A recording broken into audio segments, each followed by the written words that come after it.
I want to start out by explaining quite carefully what I mean by mythology.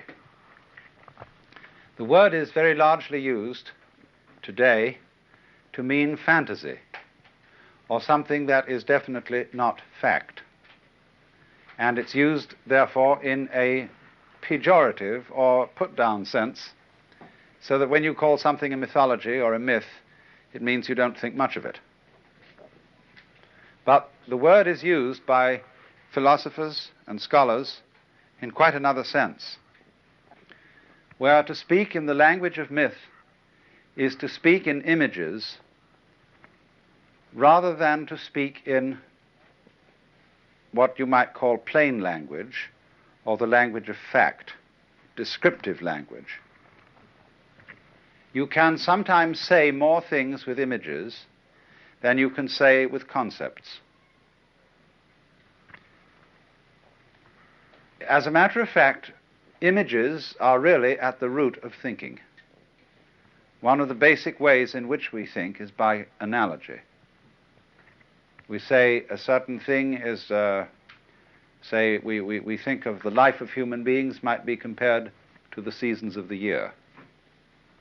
Now, there are many important differences between a human life and the cycle of the seasons, but nevertheless, one talks about the winter of life or the spring of life, and so the image becomes something that is powerful in our thinking. Furthermore, when we try to think philosophically and think in abstract concepts about the nature of the universe, we often do some very weird things. You see, it's considered nowadays naive to think of God as an old gentleman with a long white beard who sits on a golden throne and is surrounded with winged angels. And we say now no sensible person could possibly believe that God is just like that.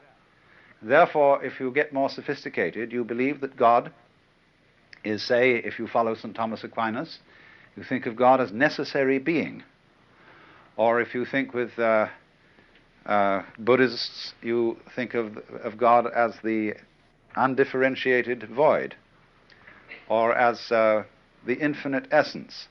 But actually, however rarefied those concepts sound, they are just as anthropomorphic, that is to say, just as human and in the form of the human mind as the picture of God as the old gentleman with the white beard, or de Lord in green pastures wearing a top hat and smoking a cigar. Because all ideas about the world, whether they be religious, philosophical, or scientific, are translations of the physical world and of worlds beyond the physical into the terms and shapes of the human mind. So there is no such thing as a non-anthropomorphic idea. The advantage of de Lord in talking about these things is that nobody takes it quite seriously, whereas the undifferentiated aesthetic continuum could be taken seriously, and that would be a great mistake, because you would think you understood what the ultimate reality is. So I'm going to use very largely naive mythological terms to discuss these matters.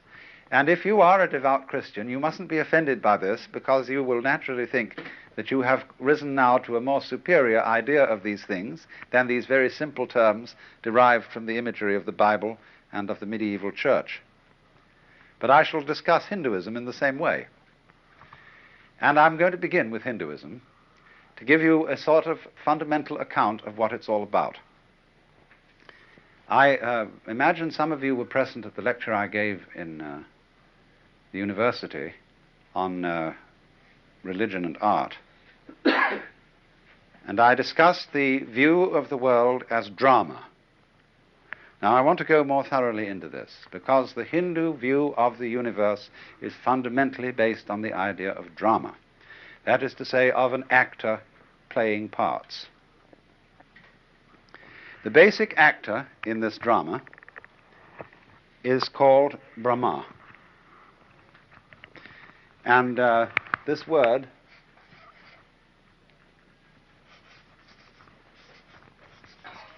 comes from the Sanskrit root br, which means to swell or expand. And the Hindu idea of Brahma, the supreme being, is linked with the idea of the self. In you, deep down, you feel that there is what you call I. And this word, when you say I am, that in Sanskrit is aham, A-H-A-M. And everybody, when asked what his name is, replies, I am I. I am I myself. And so there is the thought that in all life, the self is the fundamental thing. It means the center. And so the Brahma is looked upon as the self and center of the whole universe. And the idea fundamentally is that there is only one self. And each one of us is that self. Only it radiates like a sun or a star.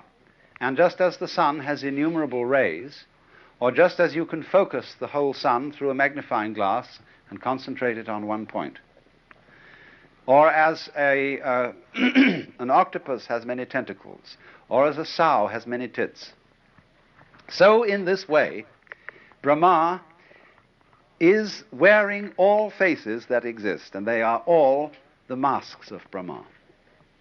Not only human faces, but animal faces, insect faces, vegetable faces, and mineral faces. Everything that there is the Supreme Self playing at being that. Because the fundamental process of reality is, according to the Hindu myth, hide and seek, that, or lost and found. That is the basis of all games.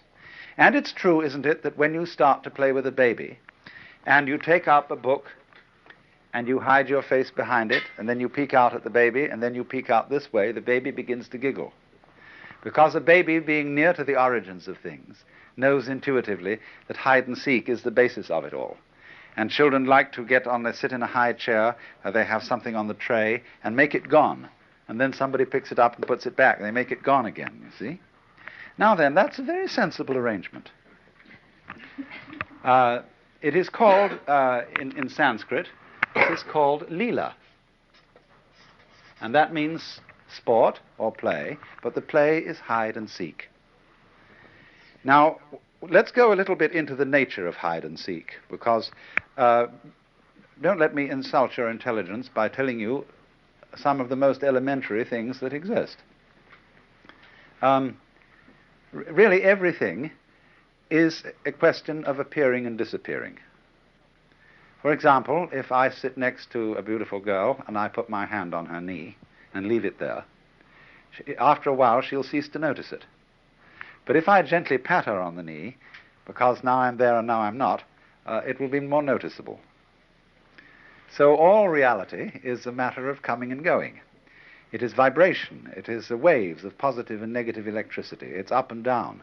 And things like wood appear to be solid because in much the same way that the blade of a fast-moving electric fan appears to be solid. So the vast agitation that is going on in the electrical structure of solid things is a terrific agitation which will not allow the agitation called my hand to go through it. Other kinds of agitation, like X-rays, are so constructed that they can get through. So everything is basically coming and going. For example, sound. If you listen to sound and slow sound down, in the same way, you see, you can slow sound down in the same way as you can use a magnifying glass to look at the structure of something visible. And as when you look at the magnifying glass, you find that solid things are full of holes. So when you magnify sound, you find it's full of silences. Sound is sound-silence. There is no such thing as pure sound, just as there is no such thing as pure something. Something always goes together with nothing. Solids are always found in spaces, and no spaces are found except where there are solids.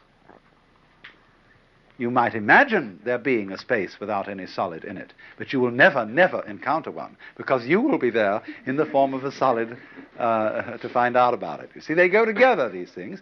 The solid and the space, the positive and the negative, the here we are and here we aren't, go together in the same way as the back and front of a coin. And you can't have a coin that has a back and no front. The only thing that gets anywhere near that is a Mobius strip, which is a mathematical conceit in which the back and the front are the same. But that only shows in a more vivid way how backs and fronts go together. Now, so the whole thing is based on that, you see. Now, once we've got this game, that there are two different things, but they're really the same. See, the Brahma is what is basic. But the Brahma manifests itself in what are called the Dvandva. And that means the pairs of opposites. Duality. Dva, you see, is the Sanskrit word for two, which becomes duo in Latin and dual in English. Two is the basis. You can't go behind two, because one has an opposite. The opposite of one is none. Now, what is in common between one and none? No one can say. Shh. You can't mention it. It's called Brahma. It's sometimes called Om. O-M. And, but you can't really think of what is in common between black and white. There is obviously a conspiracy between black and white, because they're always found together. Tweedledum and Tweedledee agreed to have a battle. See, there's always an agreement underlying this difference. But that is what we call implicit. The difference is explicit. So the first step in what you might call the hide phase of the game of hide and seek is to lose sight of the implicit unity between black and white, between yes and no, between existence and non-existence.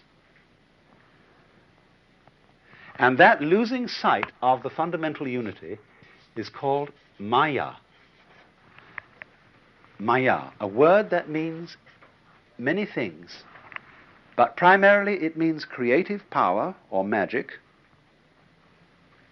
and also illusion. The illusion that the opposites are really separate from each other.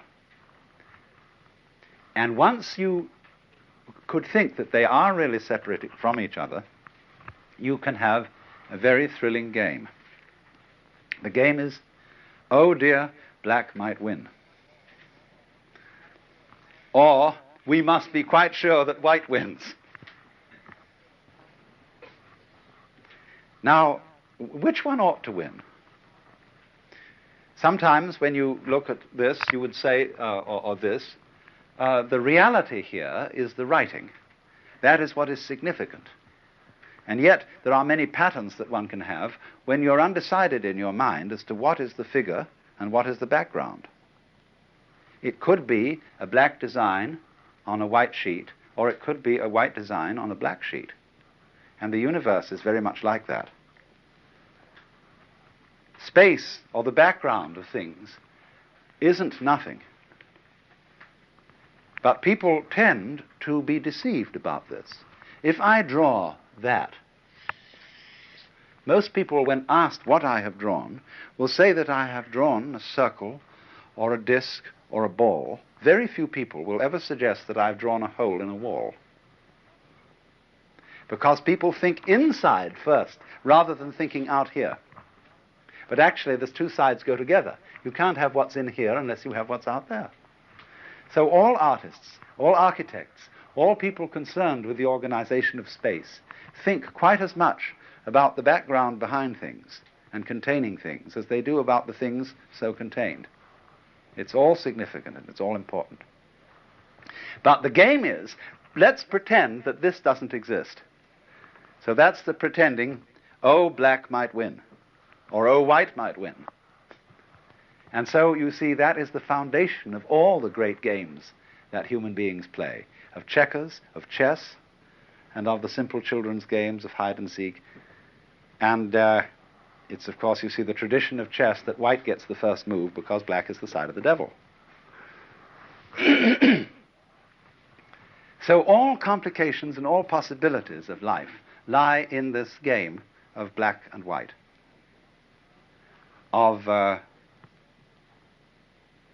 you can put it in another way. In the beginning of the game, when the two pairs are divided, that is to dismember, to cut, to separate. In the end of the game, when everything comes together, they are remembered. To dismember is to hide or to lose. To dismember is to seek and to find. To remember is to seek and to find. And so the Hindu mythology is this, that the Brahma plays this game through periods of time called a kalpa, and every kalpa is 4,320,000 years long. And for a kalpa, he forgets who he is and manifests himself, pretends he acts the part of, as the great actor, of all of us. And then for another kalpa, he wakes up, remembers who he is, and is at peace. So the period in which he manifests the worlds is called a manvantara, and the period in which he withdraws the game is called the pralaya. And these go on and on and on forever and ever and ever. And the whole thing is that it never becomes boring, because the forgetting period makes you forget everything that's happened before, so that each time, for example, a baby comes to birth, a baby is, although inheriting genes from the most distant past, the baby always confronts the world anew and is astonished and surprised at everything. But as you get old, you get heavy with memories. You get like a book that people have written on and written on and written on, as if I was to go on writing on this, and eventually the whole thing would become black, and then I'd have to take out a white chalk and start doing it that way. Well, that would be like the change, you see, between life and death. Now, in popular Hinduism, it is believed that each one of us contains not only the Supreme Self, the one ultimate reality, the Brahma, who looks out from all eyes and hears through all ears, but there's also an individualized self. And this self reincarnates from life to life in a sort of progressive way or a regressive way, according to your karma, the Sanskrit word which means your doing. Karma from the root kri, to do. And so there is a time then, you see, in which we become involved and get more and more tied up in the toils of the world, more and more subject to desire and to passions and to getting ourselves hopelessly out on the limb. But then there follows a later time when the individual is supposed to withdraw and gradually evolve until he becomes a completely enlightened man, what is called a mukti. A mukti is a liberated person who has attained the state called moksha, or liberation. He has found himself. He knows who he is. He knows that he, deep down in himself, and that you, deep down in yourselves, are all the one central self, and that this whole apparent differentiation of the one from the other is an immense and glorious illusion.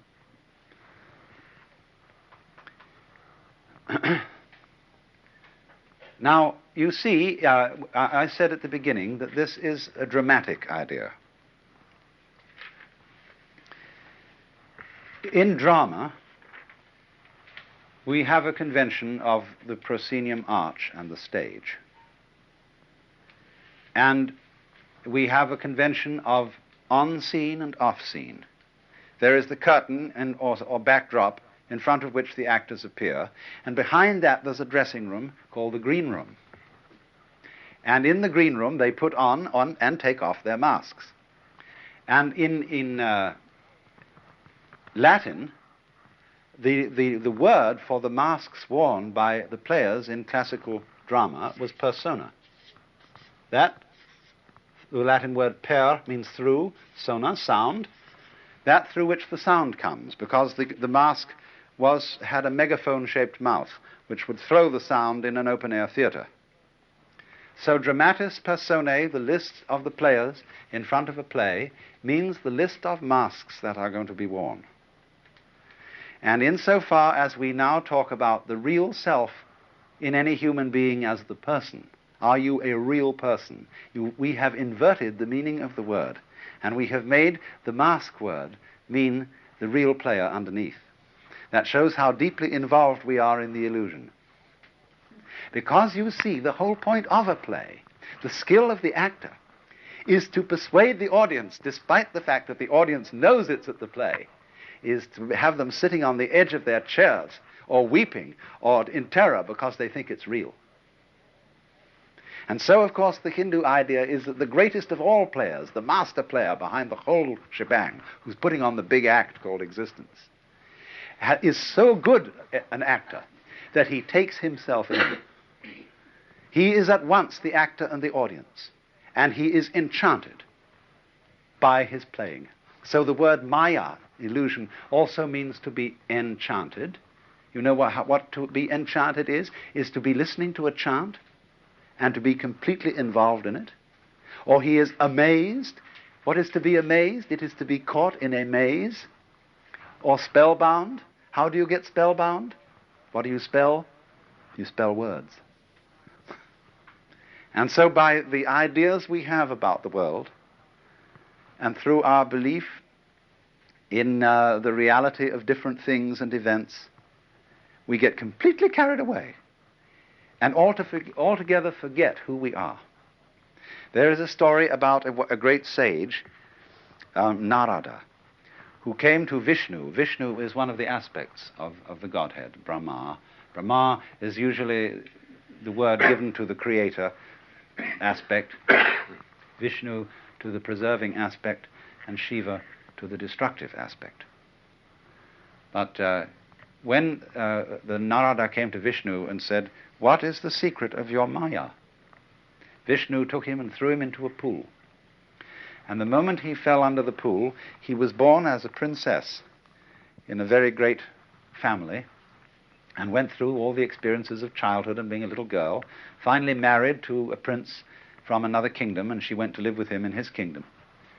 And they were in tremendous prosperity and palaces and peacocks and all that kind of thing. Then suddenly there was a war, and their kingdom was attacked and utterly destroyed, and the prince himself was killed in battle, and so he was cremated, and she, as a dutiful wife, was about to throw herself weeping on the funeral pyre and burn herself in an act of sati, or self-sacrifice, when suddenly Narada woke to find himself being pulled out of the pool by his hair, and Vishnu said, "For whom were you weeping?"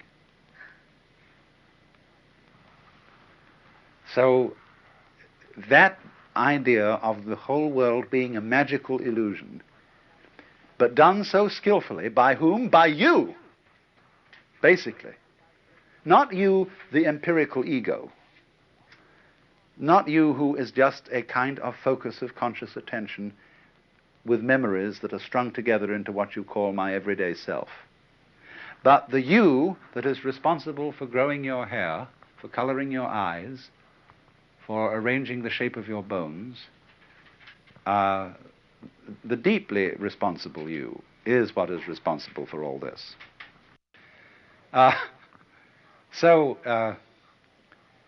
Then this in sum then is this Hindu dramatic idea of the cosmos as an endless hide-and-seek game.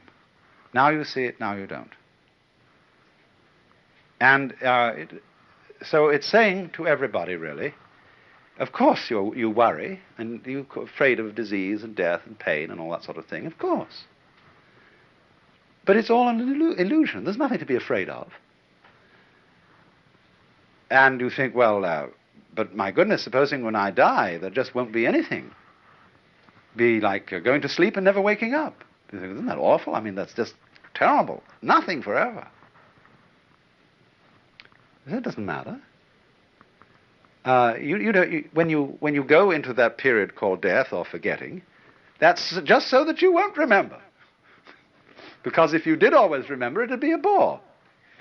But you are wiser than you know because you arranged to forget. You arranged to die and keep going in and out of the light. But underneath, at the basis of all this, between black and white, between life and death, is something unmentionable. That's really you. That's the secret. And you don't give the show away. See? All of you are now privy to a secret. You're initiates, you see. You know this little thing, but you may not have experienced it. But you know about it. But you mustn't give the show away. Don't run out in the street suddenly and say to everybody, I'm God, see? Because they won't understand you. You do what I tell you, or else. Now maybe I'll be a beneficent despot and say to you, well, I am going to try and persuade you by sweetly reasonable activity, or even by really putting myself out in the principle of this is going to hurt me more than it's going to hurt you. But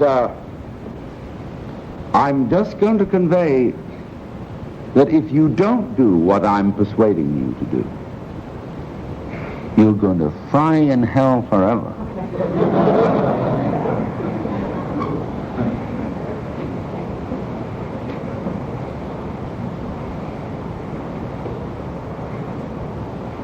So, then, if man conceives of himself in the image of this tyrant, he attempts to govern the world by attack. And so we speak of the conquest of nature, the conquest of space. And of course, naturally, we're going to conquer cancer and all this kind of thing, see? So out comes a thing like DDT, conquest of pests. And we suddenly find it's a disaster.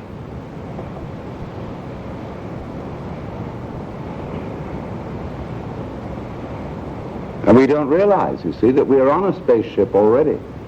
We don't need any rockets.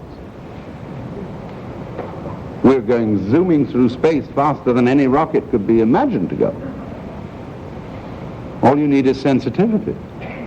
It comes to you through radar astronomy. You don't have to go zooming out with these great phallic symbols, which may be satisfactory to the sexually unsatisfied males who concern themselves with such things. We don't have to go out with bulldozers and attack nature in ghastly fulfillment of the prophecy that every mountain shall be laid low and every valley exalted and the rough places made plain. We need to realize, you see, that our body is nature, that everything, that the air, that the temperature, the grass, the plants, they're all us.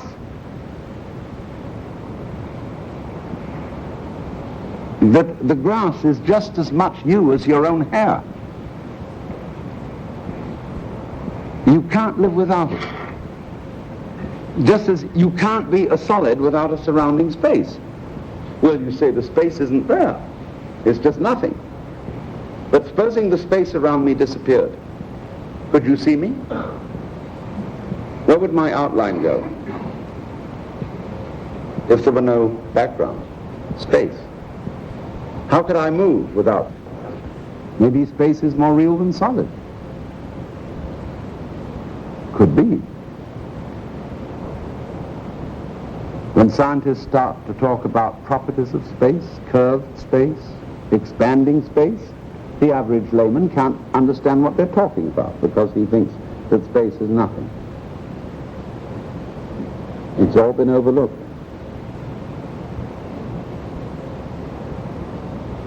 So then, when you concentrate, therefore, on the solid against the space.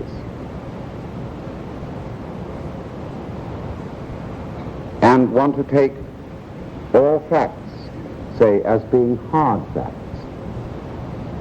People don't talk about soft facts. And all this is an attitude of aggression, you see, based on the theory that success is force.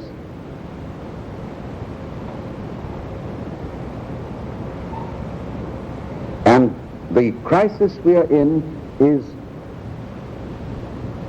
the complete blowing up, the complete debunking or self-contradiction is the best word to use, of the notion that success comes through force.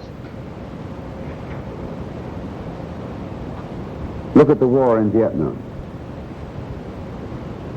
Shooting mosquitoes with machine guns.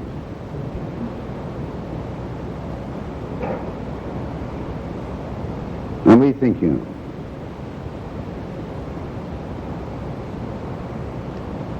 know, we're going to just kick the shit out of these people. You know, that sort of attitude, that sort of nasty, over-specialized male attitude,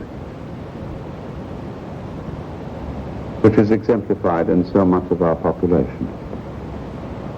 Come off it. You're not going to move anything that way. Real power is not force. Real power is falling, is using your weight.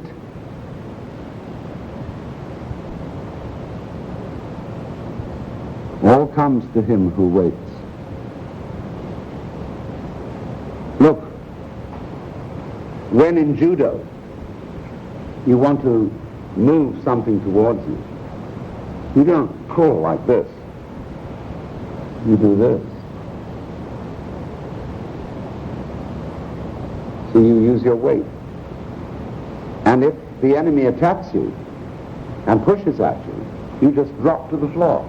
And he spins right over your head and lands against the wall. That's his problem.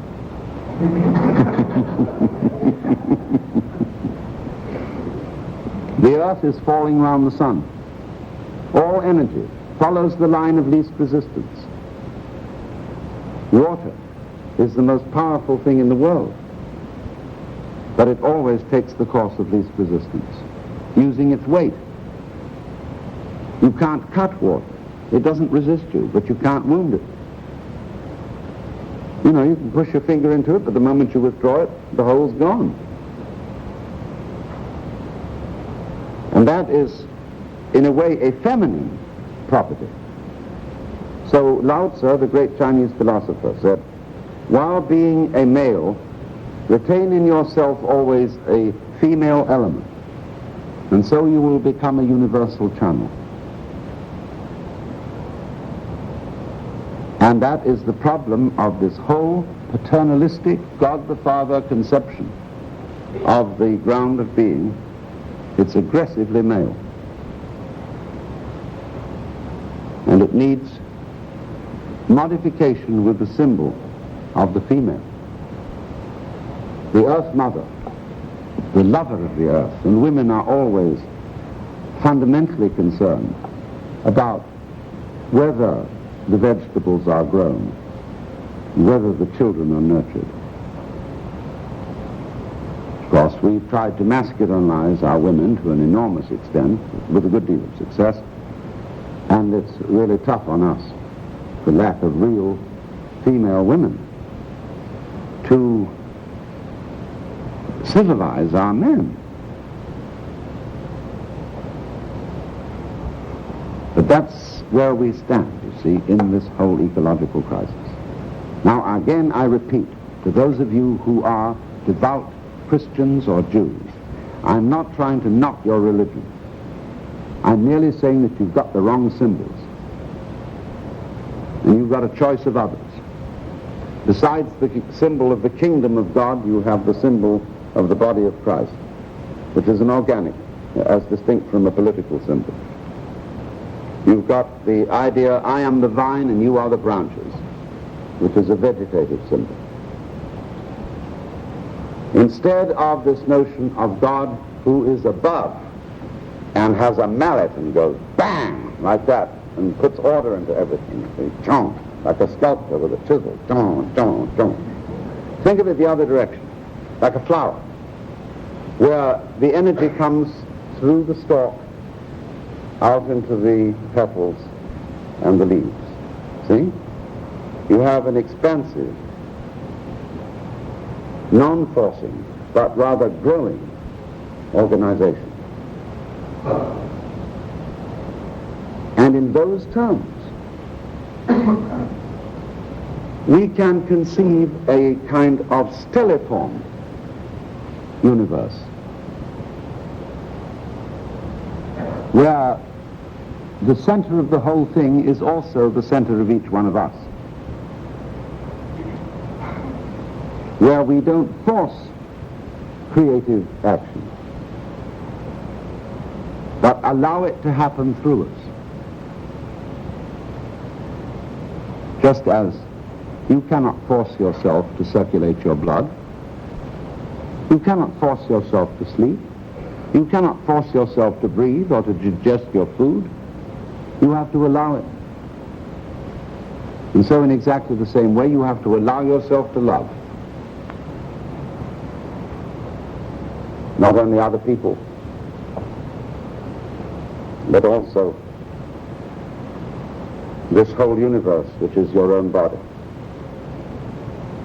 And instead of regarding yourselves as poor, frustrated, angry little outcasts infesting a ball of rock that revolves round an unimportant star on the outer fringes of a minor galaxy. It's a big put down. As if to say, that's the way things are, baby, and I'm a real tough guy because I recognize that. You may believe in God and someone up there who cares, but that's for little old ladies and children. But actually, any place in space can be considered as the middle of all space, because it's curved, like the surface of a sphere. Any point on it is the middle of it. Everybody's in the middle. The tiniest little amoeba thinks it's human.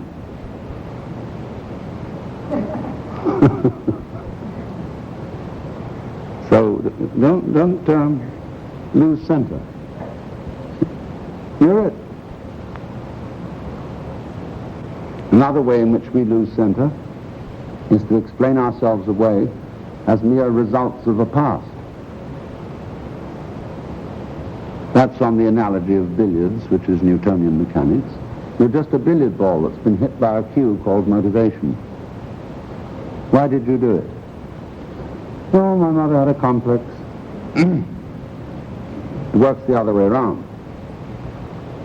The ball hits the cue.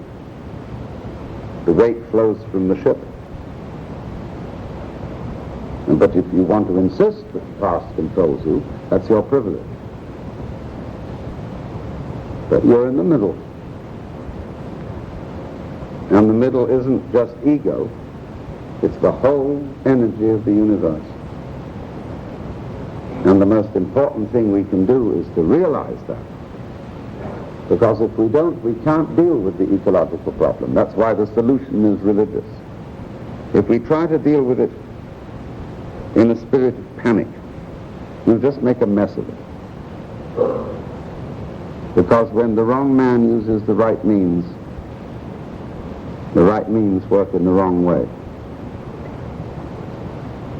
And the wrong man is the person, you see, who still confuses himself with his idea of himself.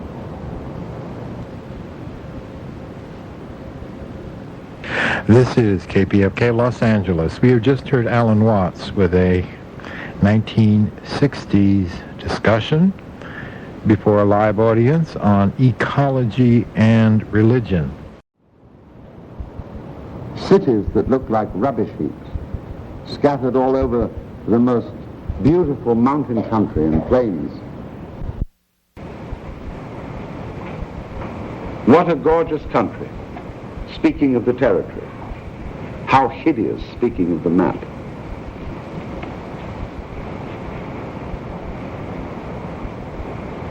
Because material is not reverenced, is not respected.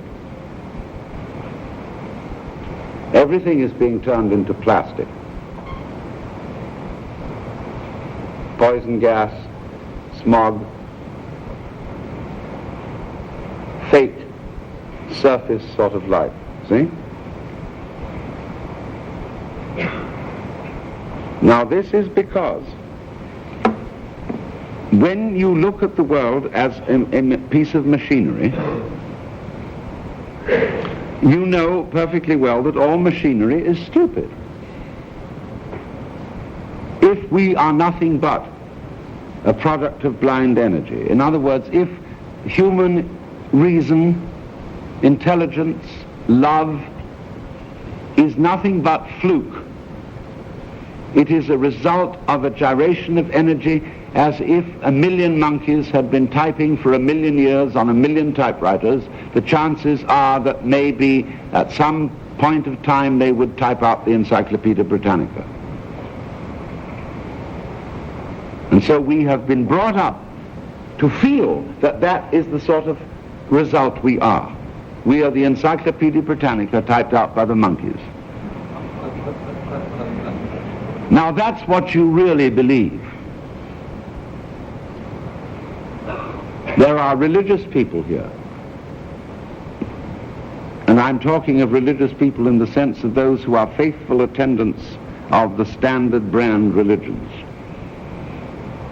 You know, Episcopalian, Roman Catholic, Southern Baptist, Reformed, Jewish, whatever. You don't believe in your religions. You think you ought to believe in them. And you feel guilty because you don't. But you don't. If you did, you'd be screaming in the streets. So the clergymen get up every Sunday and they say, dear people, you really ought to have faith. We all ought to have faith. We don't have strong enough faith. If we really had faith, we'd be able to move mountains. You don't hear that kind of sermon when people have faith.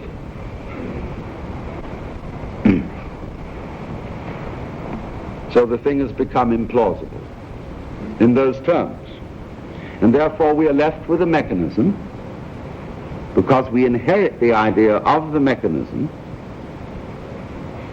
through the notion that the world has been made as something is put together from separate parts and constructed. So we look upon everything that exists as an object. Say, well, you know, it's like you put this podium together, for example. You do this, and you do this, and slap it all together, and there, let's stand aside from it and measure it properly in all directions, and we can take an objective view. Of course, we are civilized. We don't regard the podium as a living being. You know, who would dream of addressing the podium and saying, how do you do? I trust that this evening your spirit will be congenial with mine and that we won't get in each other's way. So that's mere animistic superstition. So it's an object, and we can stand aside from it and examine it and measure it and look at it, and we take that attitude in our sciences to everything until we get to quantum mechanics. And that's another story. But the ordinary common sense attitude of people is that the world consists of objects. And furthermore, when you turn that back on you, take an objective attitude to yourself, as in behavioristic psychology. And then you start talking about unconscious mental mechanisms. You get Freud's psychohydraulics, and everything becomes mechanism. Now, obviously, everything that is an object is objectionable. And therefore, when we see the world as not life, as not having subjectivity, but merely being objectivity, we are going to destroy it. We're going to commit suicide on a grand scale because we don't want to be nothing but machines, something completely explainable. Why not? And this again goes back to the great deep roots of religion. You see, the objective of technology is to control everything.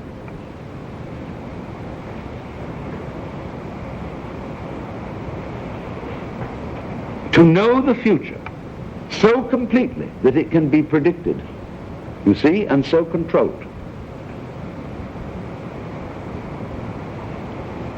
We have the ambition to be God. And in the Genesis myth, where the Lord God tells Adam that he must not eat of the fruit of the tree of knowledge, knowledge of good and evil, the Hebrew words for good and evil are related to the art of metallurgy. In other words, they are rather more technical terms than moral terms. What is advantageous and disadvantageous rather than what is loving or unloving. So the fall of man is connected in this myth with the development of technology and of man's attempt to acquire power over the world.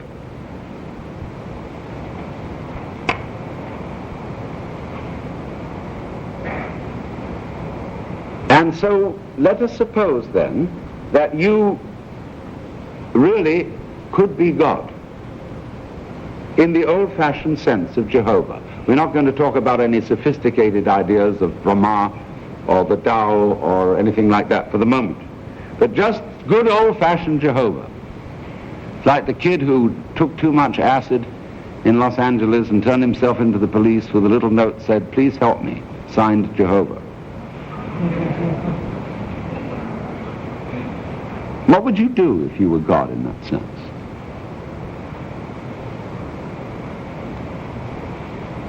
Everything is known to you. Everything is under your control. You know all futures, all pasts, and all presents. As it was in the beginning, is now, and ever shall be, world without end. Amen. What would you do?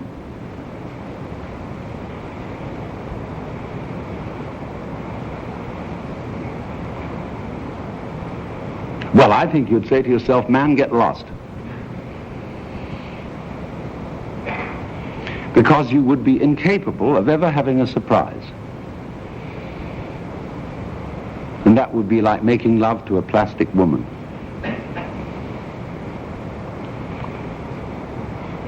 So it says, I mean, in the Christian tradition, that God then created man and also the angels with freedom of will so that they would surprise him. You know, said, do your own show.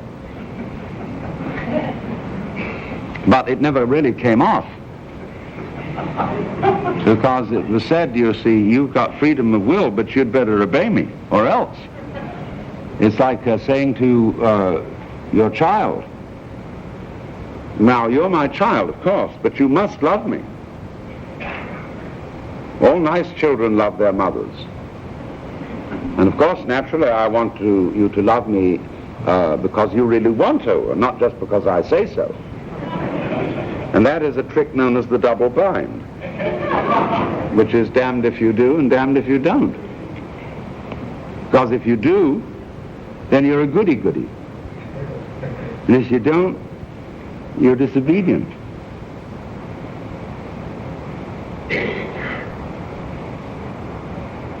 And if you do it the way you're told to do it, then you're just a replica of your parent. And they wanted something different.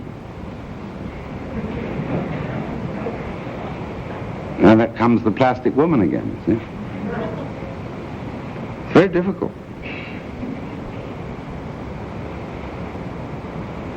So suppose then it was a different thing altogether.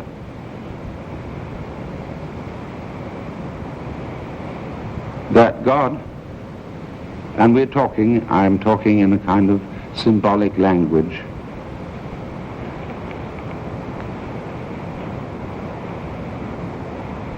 instead of making an artifact universe,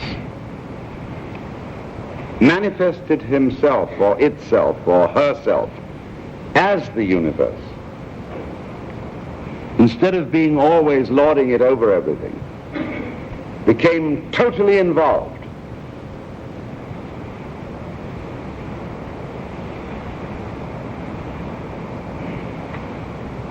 And in a certain way forgot infinite wisdom, power, and knowledge. There's a hint about this in St. Paul, who always is so remarkably quotable out of context, but where he says in the Epistle to the Philippians, "Let this mind be in you which was also in Christ Jesus, who being in the form of God did not think identity with God something to be grasped, but humbled himself and made himself of no reputation, was found in fashion as a man and became obedient to death." What an adventure. That's called the kenotic theory, K-E-N-O-T-I-C, from the Greek kenosis, which means self-emptying. But there's also, that's the kenotic theory of the incarnation, of God becoming Jesus. But there's also a kenotic theory of creation. See that God not simply became only Jesus, but you all. Because if anybody individually gets up and suddenly says, "I've realized I'm God," everybody says either you're blasphemous or crazy. And we'll give you the benefit of the doubt and send you to the lunatic asylum.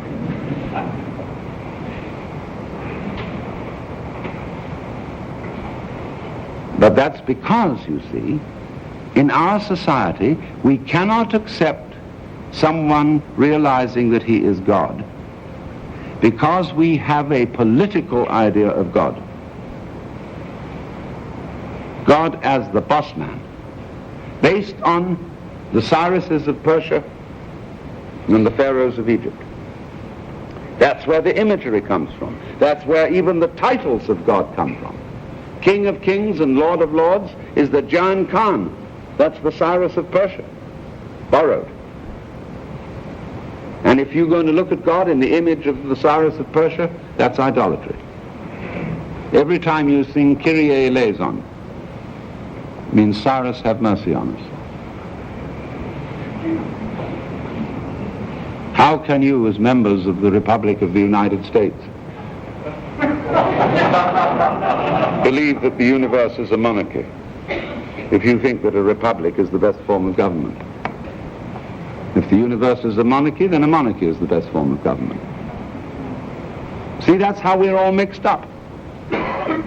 That's how, like in the problem of getting exemption from the draft because you're a conscientious objector, or to claim that you smoke marijuana because it's your religious sacrament. Well, the courts always say, well, do you believe in a supreme being? They want to say to you, is it in your conscience that you are receiving orders from a higher echelon of command than the President of the United States?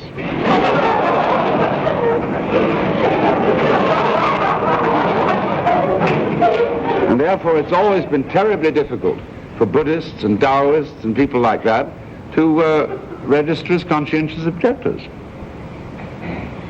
As they say, you don't believe in a supreme being. You don't believe in a boss.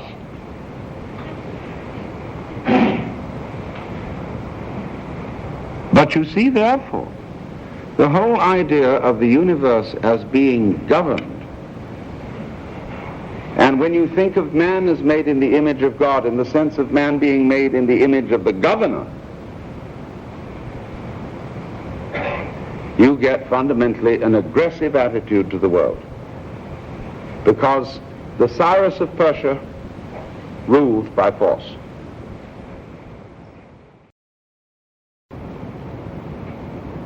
Now, isn't it obvious that a word is not what it represents? A word is a sound, a noise in the air. And if we take the sound water, the sound water cannot be used for washing or drinking. It stands for it. And in just the same way, it is not nutritive to eat dollar bills or checks or credit cards. They are not wealth. They represent it. In the same way, you, as a living organism, are not the same as your idea of yourself. That is to say, your organism is not your personality, is not your ego. That is simply a concept of yourself, in the same way as a dollar is a concept or measure of wealth, or in the same way as a menu represents what is going to be served for dinner. But it is not the dinner. It is very useful and very marvelous to be able to represent the real world with symbols, provided you know what you're doing, provided you do not confuse the two and go for symbols instead of wealth, instead of reality. Now, you may ask me, on the other hand, because I'm talking, because I'm a speaker, because I'm a philosopher, what do you mean by reality? And I'm not going to tell you, because it can't be said. Reality is, some people would say, well, that was a clap. But clap is not the same sound as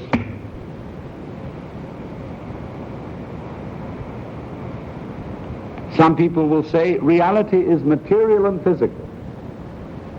Other people will say reality is mental or spiritual.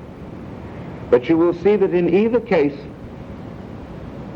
reality is being defined in terms of philosophical concepts.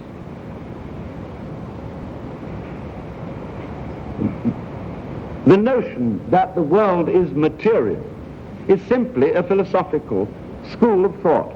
It's an idea. Equally so is the notion that the world is spiritual. Even if we take it down to God,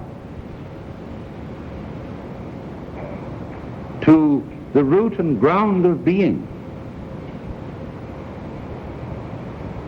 all we can talk about it is ideas. And those are strings of words, or they may be strings of numbers, or strings of algebraic equations. But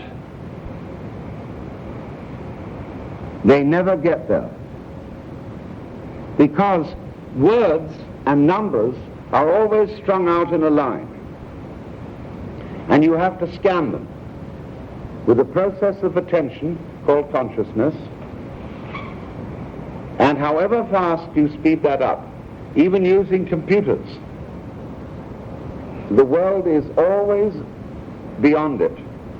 Why? Because the world itself is not linear. The world is a multidimensional complex of everything happening all together everywhere at once. Look at it this simply. How do you know how to breathe? Do you think how to breathe? Did you teach yourself how to breathe? Did you have to go to school to learn how to breathe out of a textbook? No. You breathed as soon as the doctor who delivered you spanked you on the bottom.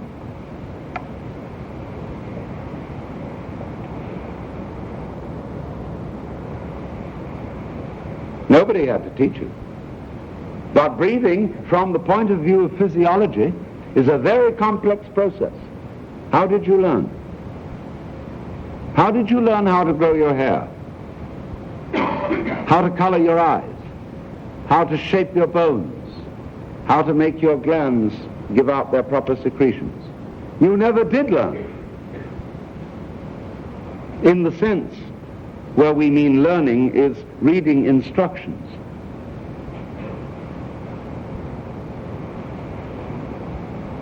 You may therefore very well disclaim all this skill and say, well, I didn't do it.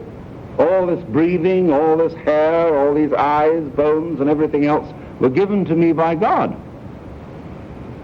To whom then were they given?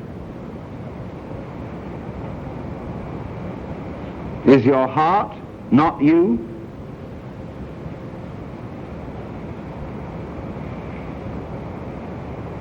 Is it just something you have?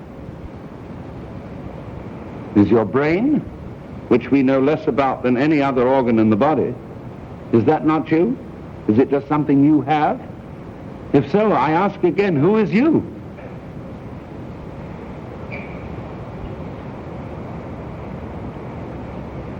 Do you know how to open and close your hands? Well, you say, surely I do, because I do it. Yes, but how? You can't describe it in terms of words, although a physiologist may describe it in terms of words, but that doesn't help him to open and close his hands any better than you.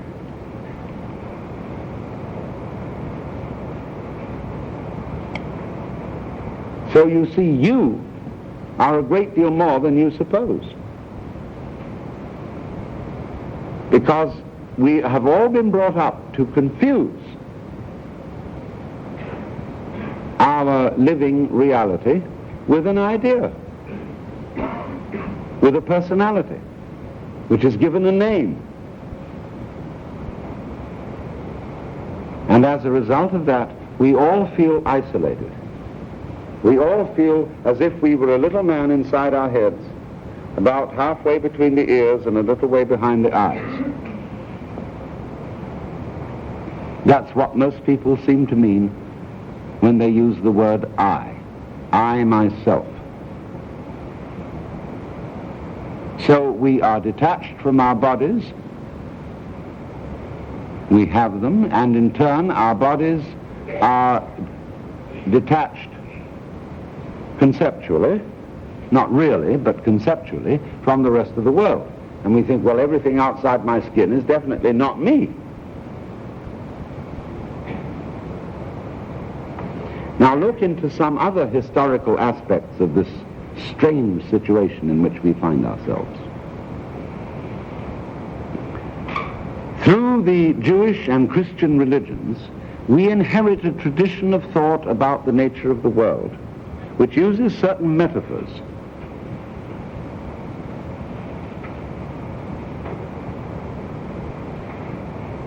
I should say, first of all, that these metaphors are not essential to these religions, but these religions include them as part of their pedagogy, their way of teaching.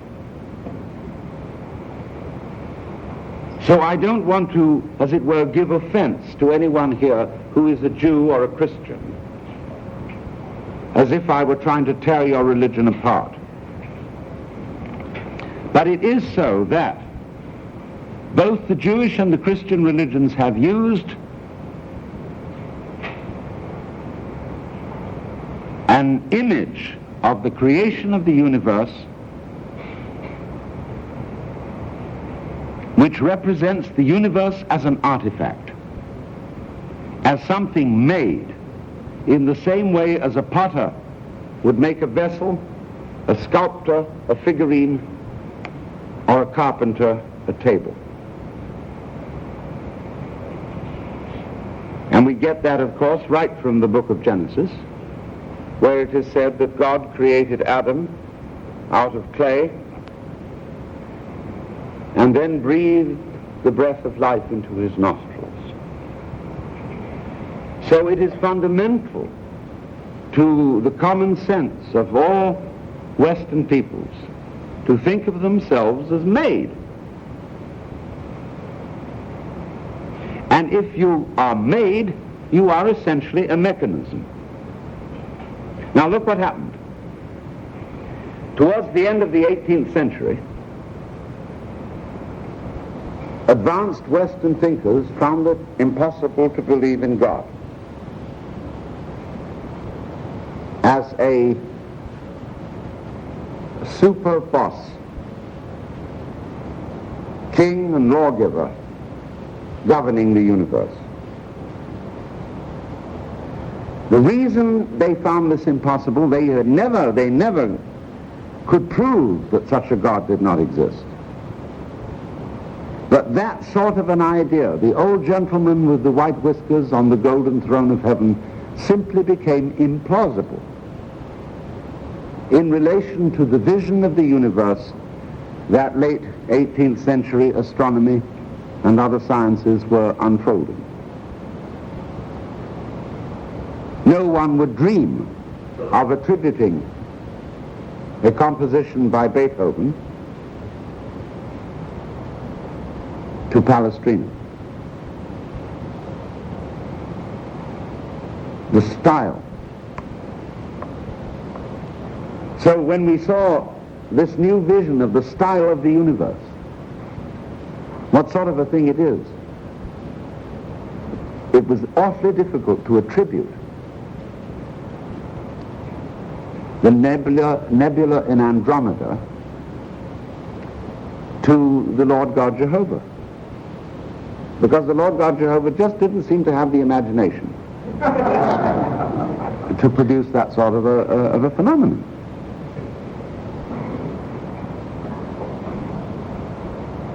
And you know, when people were thinking then, Christians in Europe and America were thinking then of the world as having been created in 4000 BC. And then they started to think about light years. And the Hindus came along and said, well, of course, we've known this all along. We always calculated the history of the universe in terms of kalpas as our mere basic unit of reckoning. And a kalpa is 4,320,000 years. That's what we begin with. And we think of those added up into crores of kalpas, kotis of kalpas, centuries, you see, of kalpas. We've always thought that way. Well, this upstaged the Christians pretty badly. And so they rushed to reinterpret everything. And they've always been having to do this. And saying, well, of course, when it says in the book of Genesis that God created the world in 6 days, of course a day, well, it says in the Psalms, 1,000 years are but a day in thy sight. Well, that stretches the day at least to 1,000 years. But then they thought, well, perhaps a day is merely a metaphorical expression. Well, what if God is just a metaphorical expression? See where we get to. But the problem was essentially this, that if you think of the world as an artifact, as something made, and then you find you can no longer believe in the maker, what are you left with? You're left with a machine.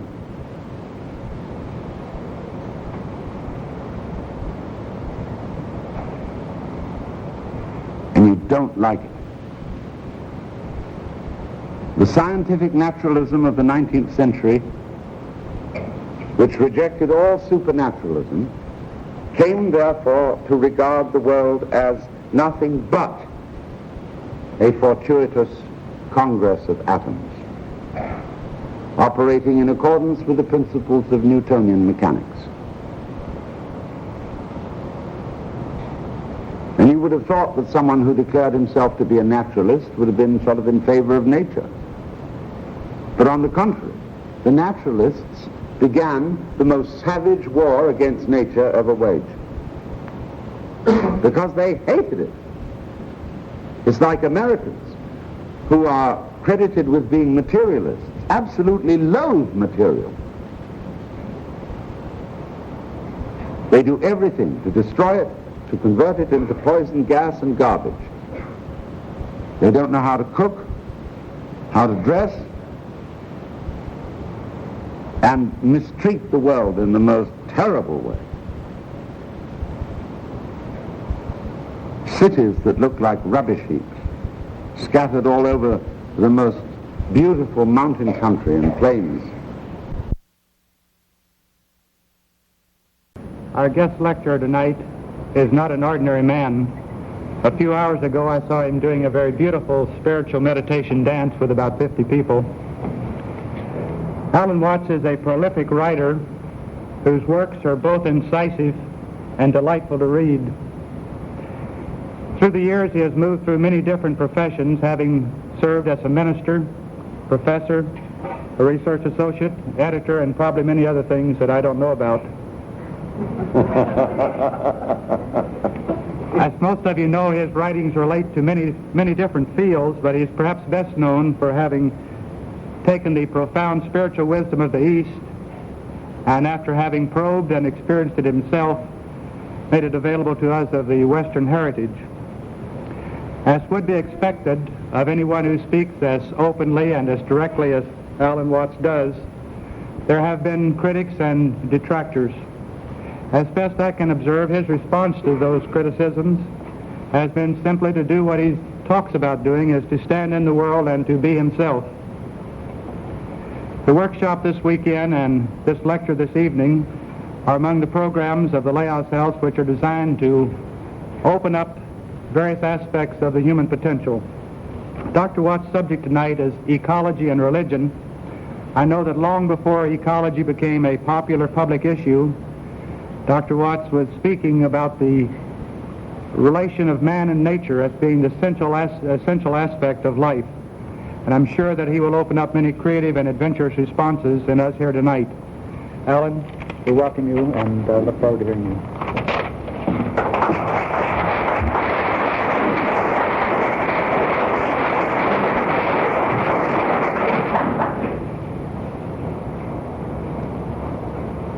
I suppose most people now know what ecology is, but just in case there are some people in the audience who don't, I should explain that ecology is that branch of science which deals with the relationship between organisms and their environments. The word is, of course, Greek, ekos, meaning the house or the household, loios, meaning the rationale of it, as in economics, which is a similar word. Ecology arose in Western science for this simple reason, that when you try to describe completely the behavior of any living organism, you find that you cannot describe the organism without at the same time describing its environment. And that led to a very interesting thought, that the idea of a separate organism is false.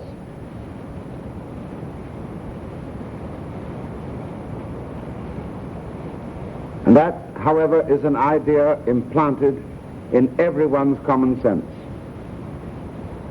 One thinks of oneself as a separate being,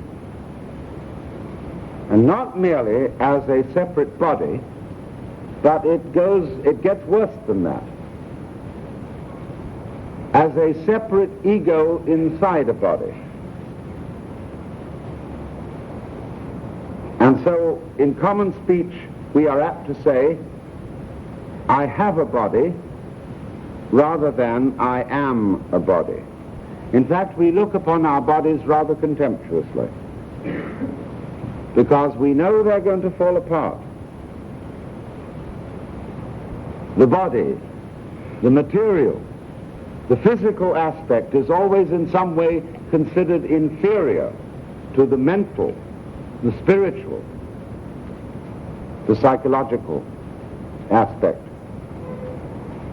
And so we are brought up to feel, divided into two parts. The mind on the one hand, or the soul, and on the other hand, the body, the corpus, the corpse. And our whole ecological crisis results from this kind of schizophrenic attitude towards our identity.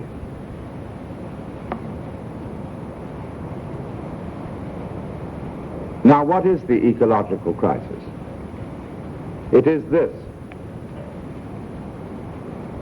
We'll just add it up by title. The human world is dangerously overpopulated. And this overpopulation is the result, to some considerable degree, of our progress in medical sciences.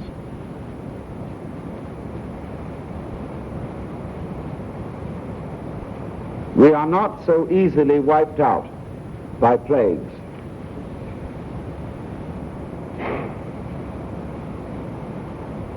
At the same time, our overpopulated and technological society is eating up the earth at a fantastic pace. So that people who study, scientists who study food problems, predict that by the year 1975 there will be a worldwide famine unless we can increase the production of food by 25%. It will be possible, but quite difficult, to increase the food production by 2%.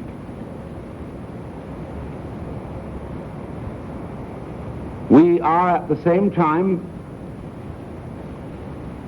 fouling our own nest. We are polluting the atmosphere, and we are polluting the water. And water, incidentally, is the element necessary for life that is most necessary and in lowest supply.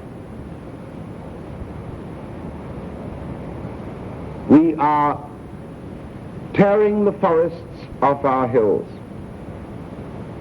for building purposes, and even more so for making paper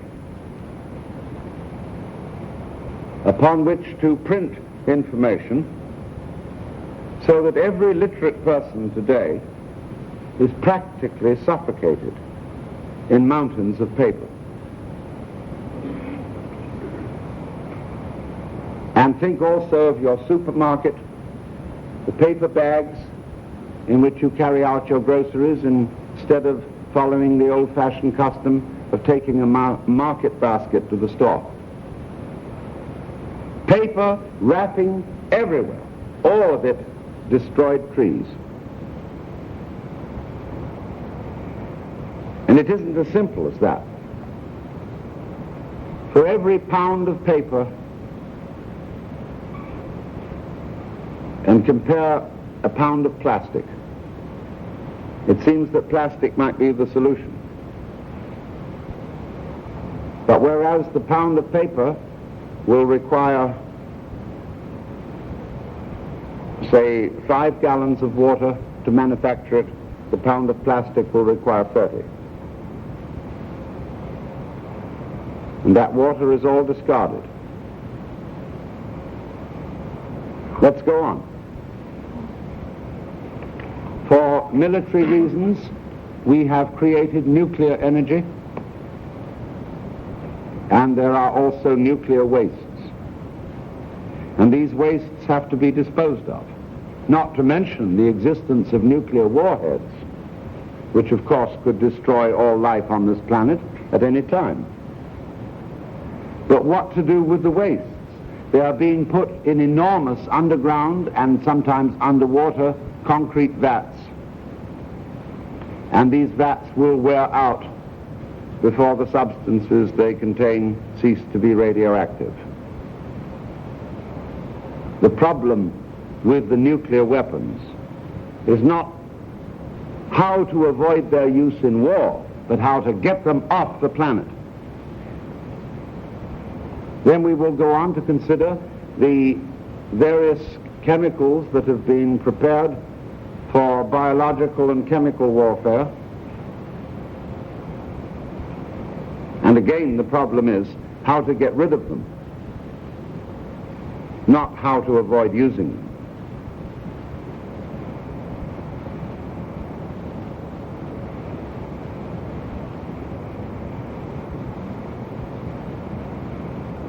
Now, any one of these problems that I've mentioned, taken alone, would be a serious threat to human survival.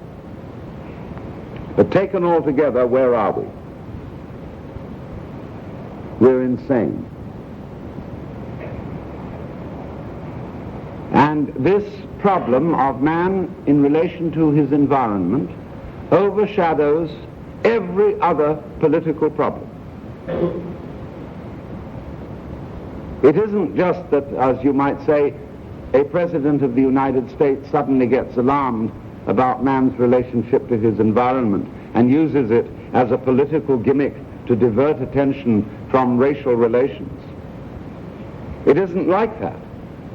It's like when Tweedledum and Tweedledee agreed to have a battle. Just by then flew a monstrous crow as black as a tar barrel, which frightened both those heroes so they quite forgot their quarrel. That's what's happening. In other words, all the traditional political problems, as to whether you're a Republican or a Democrat, a right-winger or a left-winger, a capitalist or a communist, a pale pink person or a dark brown person, are absolutely obsolete, because it is highly possible that the human race will not survive beyond the year 2000. So wake up if survival is important. Maybe it isn't. Maybe all stars were originally planets, whereon there developed intelligent life which discovered the nucleus and its secrets and just blew itself up. Maybe that's how things go. It's like saying a chicken is one egg's way of becoming other eggs.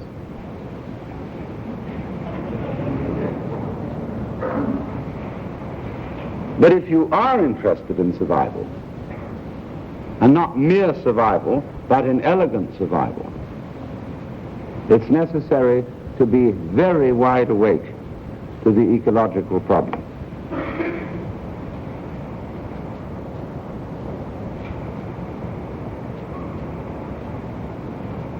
There is a historian of science by the name of Lynn White, who's a professor of history at UCLA. And he said recently, the roots of our ecological crisis are religious. And therefore the solution must also be religious, even if not called by that name. And I would like to go first into the reasons why the roots of this crisis are religious.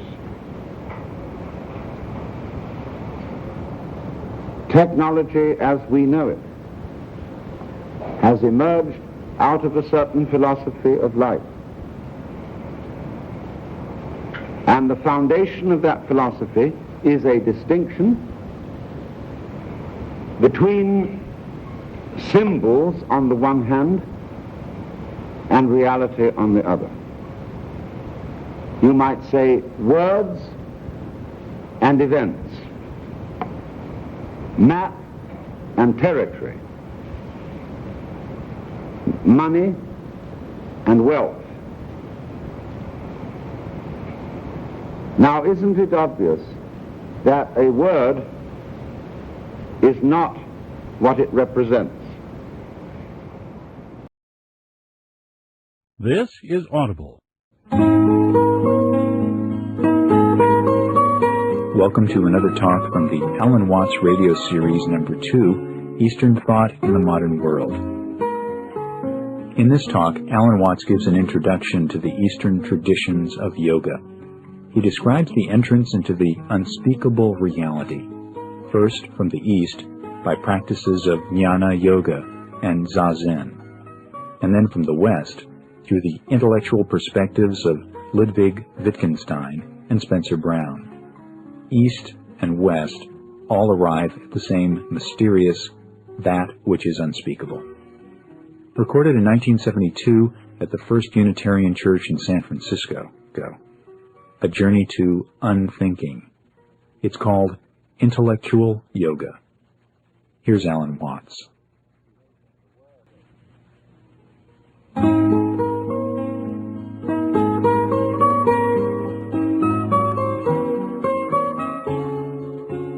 You've been listening to Intellectual Yoga with Alan Watts from the Alan Watts radio series number 2, Eastern Thought in the Modern World.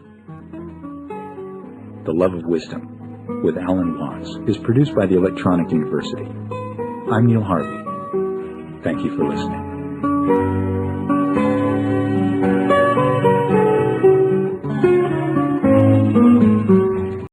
This is Audible. Welcome to another talk from the Alan Watts radio series number 2, Eastern Thought in the Modern World. This is the first part of a program recorded in 1965 at the Esalen Institute in Big Sur, California. Here, Alan Watts delivers a brilliant discussion of the Hindu concept of karma and the Taoist easy way to escape it through cleverness, not muscle. From Hindu and Christian perspectives to Gurdjieff, Buddhism, T.S. Eliot, and the Zen pebble in the pond, he reveals the way to see into the Tao without hesitation. It's part 1 of The Taoist Way. Here's Alan Watts.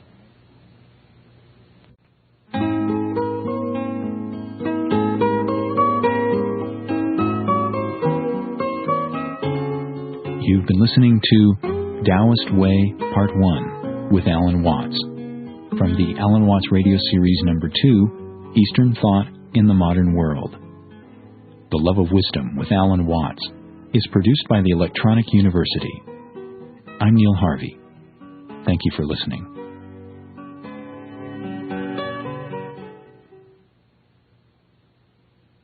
Audible hopes you have enjoyed this program.